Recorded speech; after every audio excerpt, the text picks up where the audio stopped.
निराकार का अर्थ ये नहीं कि उनका कोई आकार नहीं। जैसे हम निराकारी दुनिया कहते हैं, इसका मतलब है जरूर कोई दुनिया है, परंतु उसका स्थूल सिस्टेमॉर्फिक आकार नहीं है। निराकारी केवल निराकारी केवल समझ है, सूक्ष्म समझ। आत्मा और परमात्मा का धाम, हाईएस्ट अवस्था, सबसे ऊंची अवस्था।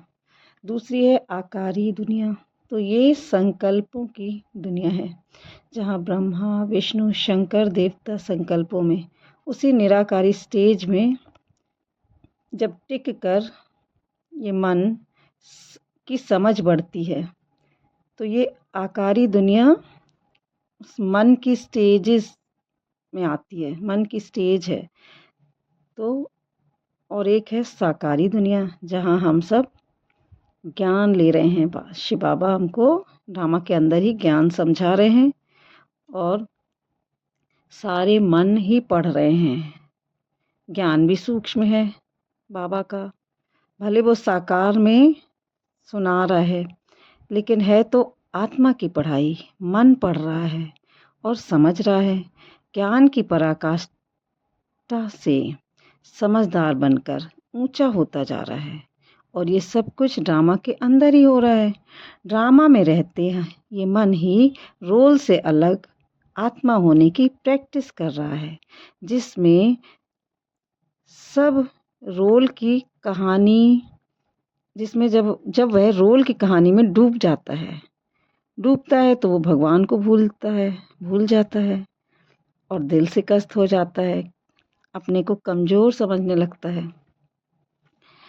जब कमज़ोर समझता तो शक्तियाँ भूल जाती हैं, उस समय ज्ञान भी याद नहीं आता। तो यही माया है। फिर जैसे ही ज्ञान याद आता तो हम फिर खुश हो जाते, फिर वो मन, तो ये मन लोअर कॉन्शियस में चला जाता है, महसूस करने लगता, तो पावर को फील नहीं कर पाता अपने, जो उसने पढ़ाई कर रहा है। और जब रोल से अलग अपने को समझता है, तो अपने को आत्मा होने के आनंद की स्थिति में वो देखता है, वो खुश होता है, वो रहता है उसमें, उसको फील करता है आत्मा होने की अति इंद्रिय सुख को। वही स्वर्ग की स्थिति है, अवस्था है।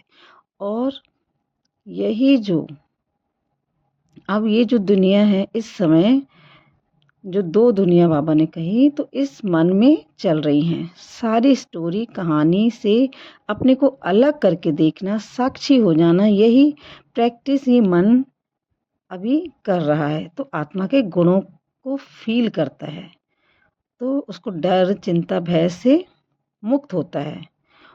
और जब यही मन डूबता है तो उसको डर चिंता भय सताने लगते हैं।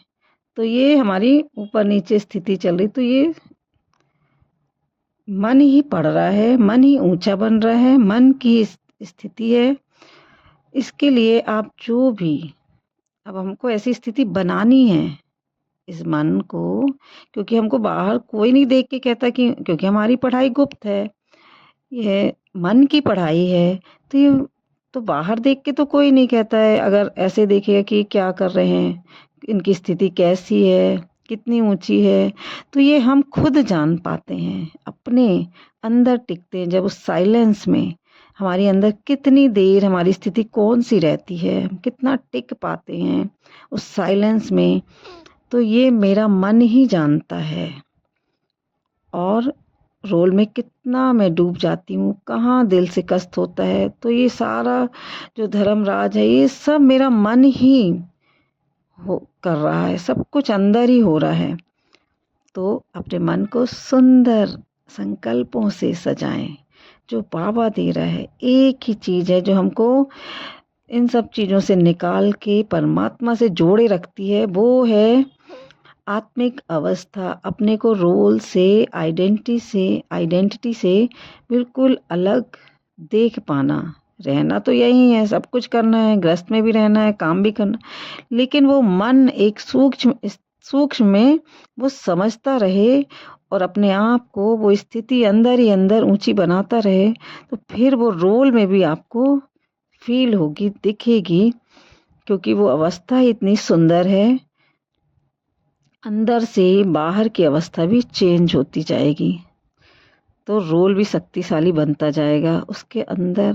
अब जो भी क्रिएटिविटी है उसको देखें साक्षी होके। साक्षीपन का जो अभ्यास है, ये ही हमारे मन को इस संसार से, संसार की बातों से थोड़ा हटाता है, और उससे हम परमात्मा की कंबाइंड स्थिति को, वो निराकारी स्थिति को फील करते हैं।